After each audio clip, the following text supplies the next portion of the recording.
நமக்கு வேண்டிய ஒருத்தரை பற்றி தெரிஞ்சுக்கணும். அவர்கிட்ட இந்த இன்ஃபர்மேஷன் ரொம்ப நாளாக காணும். அவருக்கு ஒரு லெட்டர் போட்டு ஒரு 10 to 15 டேஸ் வெயிட் பண்ணி இந்த லெட்டருக்கு எந்த பதிலும் வரல அப்படின்னா அதுக்கப்புறம் ஒரு மொபைல் எடுத்து அவருக்கு ஃபோன் பண்ணி தெரிஞ்சுக்க நினைப்போமா?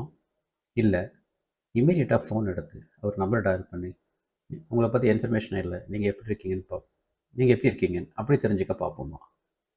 இது ரெண்டில் எது செய்வோம் அப்படிங்கிறது உங்களுக்கே தெரியும். ஒரு சாதாரணமாக ஒருத்தரை பற்றி தெரிஞ்சுக்கணும் அப்படிங்கும்பொழுது இந்த மாதிரி ஒரு இம்மீடியட்டாக நம்மக்கிட்ட ஒரு கைவசம் எவ்வளவோ ஃபெசிலிட்டிஸ் இருக்குது, டெக்னாலஜி இருக்குது, இம்ப்ரூவ்மெண்ட் இருக்குது. இது எதுக்கு சொல்கிறேன் அப்படின்னா, யூடியூப் நிறைய டாக்டர்ஸ், நிறைய அட்வைசஸ் அவங்கவுங்க ஃபீல்டில் அவங்கவுங்களுக்கு என்ன தெரியுமோ சொல்கிறாங்க. நாங்கள் யாருமே புதுசாக நாங்கள் எதுவும் கண்டுபிடிச்சவங்களுக்கு சொல்கிறதில்ல. யாரோ கண்டுபிடிச்சதை எங்களுக்கு ஒருத்தர் சொல்லித்தராங்க. அதை நாங்கள் கிரகிச்சுக்கிட்டு அதை நம்ம படிச்சுட்டு வந்து அந்த படித்ததை அப்ளை பண்ணி ஒரு எக்ஸ்பீரியன்ஸ் ஆகி தான் உங்கள்கிட்ட வந்து சில விஷயங்களை சொல்கிறோம். படித்த அத்தனையும் நாங்கள் அப்ளை பண்ண முடியாது.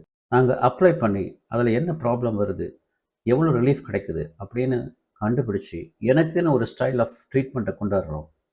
அதை பேஸ் பண்ணி தான் இவர் நல்ல டாக்டர், இவர் நல்ல டாக்டர் இல்லை அப்படிங்கிறோம். நாங்கள் யாரும் மருந்தை கண்டுபிடிக்கிறதில்ல.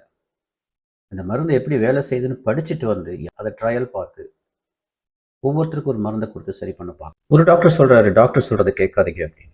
இதில் என்ன ஃபன்னுன்னா, அவரும் ஒரு டாக்டர் தான், நிச்சயமாக அவர் சொல்கிறத கேட்க வேண்டாம் தான். இன்னொரு டாக்டர் மாத்திரையை தூக்கி வீசுங்க அப்படிங்கிறார். அவர் என்ன லைனில் படித்தாரோ அந்த லைனை ஒரு இன்சல்ட் பண்ணுற மாதிரி மாத்திரையை தூக்கி வீசுங்க அப்படின்னு ஒரு தம்ப்நெயில் வேற போடுறாங்க.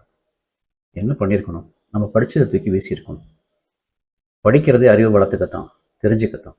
அதெல்லாம் விட்டுட்டு இந்த யூடியூப் அப்படிங்கிற ஒரு மீடியாவை வச்சுட்டு மக்களை திருப்தி பண்ணுறதுக்காகவும் மக்களுக்கு தகுந்த மாதிரி அவங்க மனசை சந்தோஷப்படுத்துறதுக்காகவும் நிறைய பேர் இந்த மாதிரி விஷயங்கள்லாம் பேசுகிறாங்க.